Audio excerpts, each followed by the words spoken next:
Okay, one thing I should explain to you is there's actually two, no, in fact three John Yeamans involved in engineering. So my grandfather, who was John Yeaman, but called Jack to save confusion because his father was also John, was a Shire engineer at Blue Mountain City Council, a position he held for over 40 years. So my father, John Yeaman, was always interested in the engineering function at local government.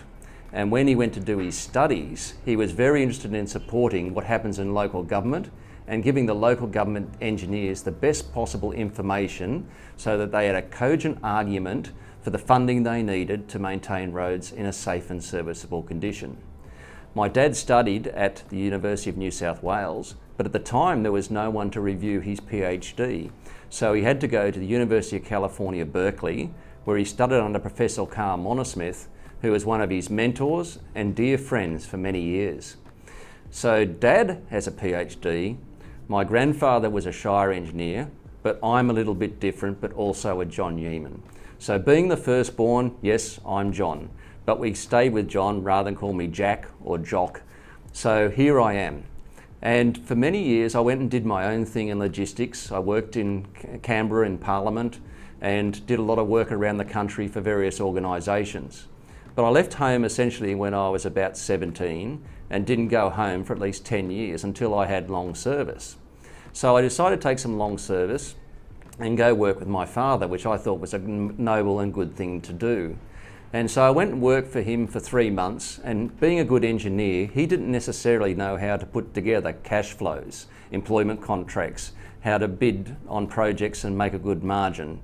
So I put all that stuff together for him and went back to doing what I was doing. About 6 months later, he actually rang me up and said, "John, it's all too much for me, will you come in and give me a hand?" And once again, I thought this was a great opportunity. And my father and I never clashed when we were working because he was an engineer, civil engineer, highly technical, loves working with engineers. I'm happy to work in that finance administration area, and the two of us work quite well together. Obviously, if you know our history, we were able to take the business that we learnt in Australia, and that's one of my philosophies. The technology and methodology we develop in Australia has application internationally, and we should not be afraid to take that technology overseas if we've done the homework and we have confidence in the systems we have here. So we took the system, we took the company into Abu Dhabi, and where we grew the business, not only Abu Dhabi, but in Qatar and even Algeria, and looking at Saudi Arabia. So at the time when we sold to a Dutch multinational, Fugro, 80% of our revenue was coming internationally.